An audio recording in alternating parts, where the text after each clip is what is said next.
Welcome to special focus. Congress ఇక ఒంటరేనా? India black leadership మారుతుందా? ఢిల్లీ ఎన్నికలు ఆప్ కాంగ్రెస్ మధ్య అగాధాన్ని పెంచుతున్నాయా? ఇప్పటికే పొత్తుగా ఉండాల్సిన ఇండియా కూటమి పక్షాలు కత్తులు దూసుకుంటున్నాయి. బీజేపీని గద్దె దించుతామన్న ఇండియా కూటమి పక్షాల్లో ఇప్పుడు కాంగ్రెస్ ఆప్ మధ్య పొలిటికల్ వార్ కాకరేపుతోంది.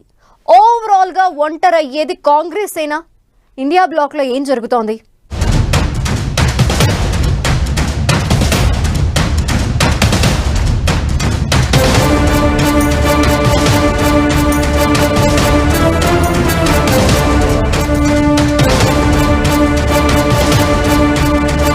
పొత్తుగా ఉండాల్సిన పార్టీలు కత్తులు దూసుకుంటున్నాయి.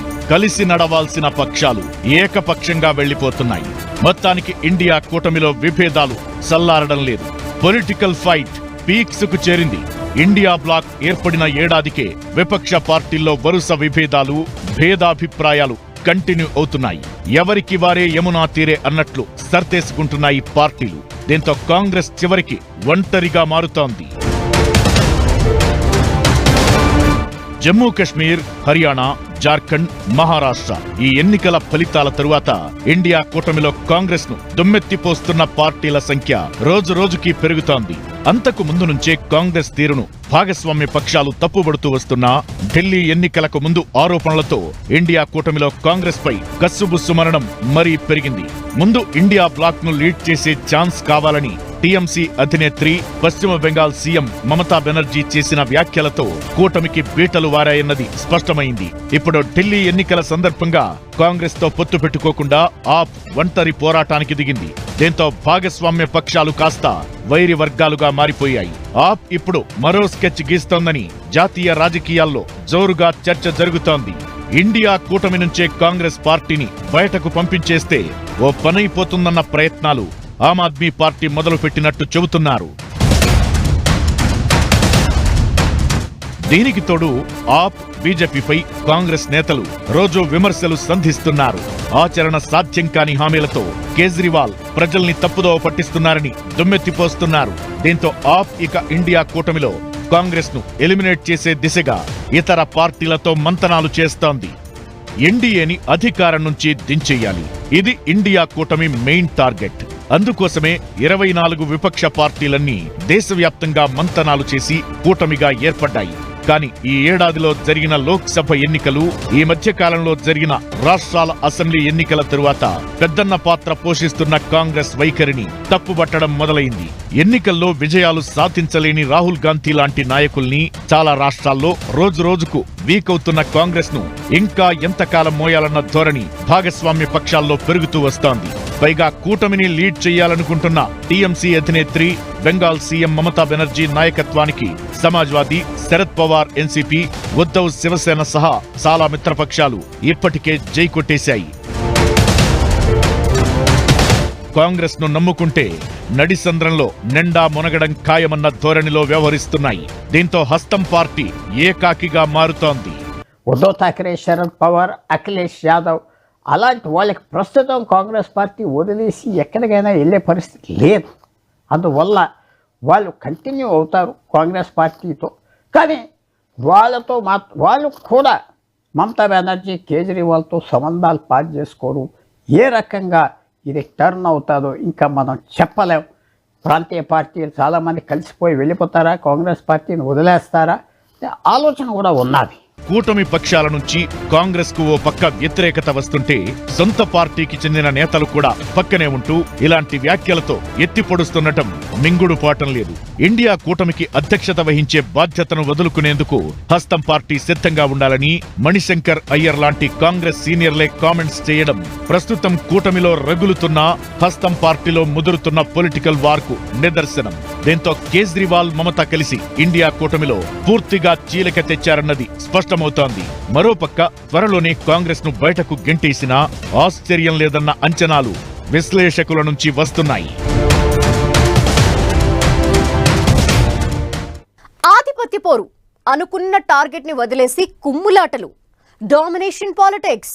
ఓవరాల్ గా ఇండియా కూటమిలో ఇదే కనిపిస్తోంది. కాంగ్రెస్ ని ఇండియా బ్లాక్ నుంచి సాగనంపాలని ఆప్, తృణమూల్, ప్లాన్ చేస్తున్నాయి. మరోపక్క మూడో కూటమి ముచ్చట కూడా తెరపైకి వస్తోంది. అదే జరిగితే ఏ పార్టీలు జట్టు కట్టబోతున్నాయి? కాంగ్రెస్ ఇక ఏక్ నిరంజన్ అవుతుందా? ఢిల్లీ ఎన్నికల్లో ఆమ్ ఆద్మీ పార్టీకి బీజేపీకి మధ్య పచ్చగడ్డి వేస్తే పగ్గుమంటుందని అంతా అనుకున్నారు. కానీ తీరా చూస్తే ఆప్ కాంగ్రెస్ మధ్య మాటల తూటాలు పేలుతున్నాయి. దాంతో బీజేపీ తన పని ఈజీ అయ్యిందని సైలెంట్ గా వ్యూహాలను అమలు చేసుకుంటూ వెళుతోంది. ఆప్ స్కీమ్స్ పై కాంగ్రెస్ నిప్పులు చెరుగుతోంది. ఆప్ మైండ్ గేమ్ ఆడుతోందని, ఎలాగోలా ప్రజల్ని మభ్యపెట్టాలని, అమలు చేయలేని తప్పుడు హామీలను గుమ్మరిస్తోందని కాంగ్రెస్ కరకరలాడుతోంది. అసలైన ఫర్జీవాల్ ఎవరైనా ఉన్నారంటే అది కేజ్రీవాలేనని విమర్శలు చేయడంతో ఆప్ అగ్గి మీద గుగ్గిలమైంది. जो ये इस तरीके की बातें कर रहे हैं उनको कम से कम अपने गिरेबान में झांक करके देखना पड़ेगा कि वो क्या काम दिल्ली के लिए कर रहे हैं, क्या काम उन्होंने दिल्ली के अंदर दलितों के लिए, शेड्यूल कास्ट के लिए किया है। उनकी सोच जो है क्या वो परिवर्तित हो गई है क्योंकि उनको सत्ता चाहिए? अगर सही मायने में एक शब्द से उसको डिस्क्राइब करना हो तो उसको जिस शब्द से डिस्क्राइब किया जा सकता है वो है फर्जीवाल। क्योंकि अगर कोई फर्जीवाड़े का राजा है पूरे देश के अंदर तो वो फर्जीवाल केजरीवाल है। और इसलिए हम केजरीवाल के काले कारनामों के ऊपर श्वेत पत्र आज लेकर के यहाँ पर आए हैं। ఆప్ ప్రభుత్వంపై మౌకా హర్ బార్ ధోకా పేరుతో కాంగ్రెస్ నేతలు వైట్ పేపర్ రిలీజ్ చేశారు. ఆప్పై బీజేపీకి మించి విమర్శలు గుప్పించారు ఢిల్లీ కాంగ్రెస్ నేతలు. 2013లో 40 రోజుల పాటు ఆప్కు కాంగ్రెస్ మద్దతివ్వడం తమ పార్టీ చేసిన బ్లండర్ గా చెప్పుకొచ్చారు. అందుకే ఢిల్లీలో కాంగ్రెస్ బలహీనపడిందన్నారు. ఢిల్లీని లండన్ చేస్తామని చివరికి కాలుష్య రాజధానిగా మార్చారంటూ ఫైర్ అయ్యారు. జన్ లోక్పాల్ నినాదంతో వచ్చిన ఆప్ ఆ మాటే మరిచిపోయిందంటున్నారు. అంతటితో ఆగకుండా బీజేపీ కామెంట్లకు మద్దతు పలుకుతున్నట్లు ఆప్ సీఎం నివాసం శీష్ మహల్ కోసం నిధుల్ని పక్కదారి పట్టించారని ఆరోపిస్తోంది కాంగ్రెస్. ఇలా కేజ్రీవాల్ పై కత్తిగట్టి ఆప్ ను కాంగ్రెస్ గట్టిగానే టార్గెట్ చేస్తోంది. విమర్శలకు ప్రతి విమర్శలు చేస్తూనే ఇండియా కూటమి నుంచి కాంగ్రెస్ ను సాగనంపే గ్రౌండ్ వర్క్ చేస్తోంది ఆప్. कांग्रेस के बयानों से, कांग्रेस के एक्शन से ये बिल्कुल साफ हो गया है कि दिल्ली के चुनाव के लिए कांग्रेस ने भारतीय जनता पार्टी से साठगांठ कर ली है। ये बिल्कुल साफ हो गया है कि कांग्रेस के जो प्रत्याशी हैं उनका चुनाव का खर्चा भारतीय जनता पार्टी से आ रहा है। भारतीय जनता पार्टी कांग्रेस के प्रत्याशियों की फंडिंग कर रही है। जनता पार्टी से साठगांठ नहीं है तो फिर वो अगले 24 घंटे में अजय माकन के खिलाफ एक्शन ले, जिन्होंने अरविंद केजरीवाल जी को एंटी नेशनल कहा। ఇండియా కూటమిలో నాయకత్వ రగడ కూడా మామూలుగా లేదు. హర్యానా, మహారాష్ట్ర ఎన్నికల్లో కాంగ్రెస్ గ్రాఫ్ దారుణంగా పడిపోయింది. రాహుల్ నాయకత్వంపై ఇండియా కూటమి పార్టీల్లో నమ్మకం క్రమంగా తగ్గుతోంది. ఇలాంటి లీడర్షిప్ తో మోదీ ప్రభుత్వాన్ని ఎదుర్కోవడం ఇంపాసిబుల్ అనే రేంజ్ కి పరిస్థితి మారిపోయింది. దీంతో ఇండియా కూటమి నేతలు నాయకత్వ మార్పు కోసం ఎదురు చూస్తున్నారు. ఇప్పటికే సమాజ్వాదీ పార్టీ, శరద్ పవార్ ఎన్సీపీ, ఉద్ధవ్ ఠాక్రే శివసేన పార్టీలతో పాటు ఆర్జేడీ కూడా బెంగాల్ సీఎం మమతా బెనర్జీ నాయకత్వంలో పనిచేసేందుకు సానుకూలంగా ఉన్నట్లు పలు సందర్భాల్లో తమ మనసులో మాటను బయటపెట్టారు. ఇది కాంగ్రెస్ కు కంట్లో నలుసుగా, కాలిలో ముల్లుగా మారింది. ఇండియా కూటమి నాయకత్వ పగ్గాలు ప్రాంతీయ పార్టీల చేతుల్లో పెడితే అది తమ ఉనికికే ప్రమాదమని కాంగ్రెస్ వర్గాలు భావిస్తున్నాయి. ఇప్పటికే ఆప్నకు సపోర్ట్ చేసి పెద్ద తప్పే చేశామంటోంది హస్తం పార్టీ. ఇప్పుడు తృణమూల్ అధినేత్రికి లీడర్షిప్ ఇస్తే దేశవ్యాప్తంగా కాంగ్రెస్ మెల్లగా తుడిచిపెట్టుకుపోతుందన్న భయం హైకమాండ్ లో ఉంది. పైగా రాహుల్ ను కాదని వేరే పార్టీ నేతలకు నాయకత్వ బాధ్యతలు ఇవ్వడమంటే రాహుల్ లీడర్ గా పనికిరాడని ఇండైరెక్ట్ గా ఒప్పేసుకోవడమే. ఇది పార్టీకే అవమానకరమని భావిస్తోంది. ఒక్కసారి పెద్దన్న పాత్ర చేజారితే ప్రాంతీయ పార్టీల డామినేషన్ బాగా పెరిగి కాంగ్రెస్ పార్టీనే పూర్తిగా తుడిచిపెట్టుకుపోయే ప్రమాదముందని అనుకుంటోంది. ఇలా చాలా కారణాలు హస్తం పార్టీలో అయోమయాన్ని కలగజేస్తున్నాయి. 2013 నుంచి కాంగ్రెస్ పార్టీని పూర్తిగా ఆమ్ ఆద్మీ పార్టీ అంచేసి తొక్కేసి బయట పంపించేసింది ఢిల్లీ పాలిటిక్స్ నుంచి. అలాగే పంజాబ్లో కూడా కాంగ్రెస్ ప్రభుత్వాన్ని ఓడించింది ఆమ్ ఆద్మీ పార్టీ. ఆ విరోధం అలాగే ఉన్నది. అందువల్ల కాంగ్రెస్ నాయకులు ఆమ్ ఆద్మీ పార్టీని దూషించటం, ఆ దూషణకి ఇవాళ ఆమ్ ఆద్మీ పార్టీ నాయకుడు కేజ్రీవాల్ ఢిల్లీ ముఖ్యమంత్రి, పంజాబ్ ముఖ్యమంత్రి వాళ్ళ చేతిలో ఉండటంలో కాంగ్రెస్ పార్టీని తీసేయమని అలయన్స్ నుంచి కోరాడు. ఈ అలయన్స్లో ఒక అన్నయ్యలాగా బిహేవ్ చేయడం కూడా మాకు ఇష్టం లేదని మిగతా పార్టీలు చెప్పారు. కాబట్టి కాంగ్రెస్ పార్టీ వాళ్ళ ప్రవర్తన మార్చుకుంటారా లేదా, ఓటమిలో జాగ్రత్తగా ఉంటారా లేదా? కాంగ్రెస్ ను పక్కన పెడితే ఇండియా కూటమి బలపడుతుందన్న వాదన ఇప్పుడు ఆప్, తృణమూల్ నుంచి ఎక్కువగా ఉంది. దేశంలో చాలా రాష్ట్రాల్లో అటు బీజేపీ ఇటు కాంగ్రెస్ పార్టీలను కాదని ప్రాంతీయ పార్టీలు అధికార చక్రం తిప్పుతున్నాయి.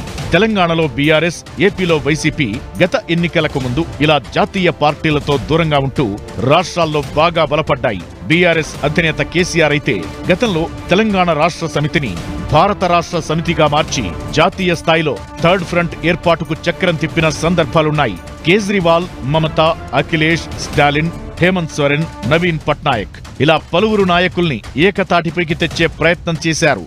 జాతీయ పార్టీలుగా ఉన్న కాంగ్రెస్, బీజేపీతో దేశానికి ఎలాంటి ప్రయోజనం లేదని దుమ్మెత్తిపోశారు. ఏపీలో వైసీపీ అధికారంలో ఉన్నప్పుడు కూడా కాంగ్రెస్ ను అసలు కేర్ చేసింది లేదు.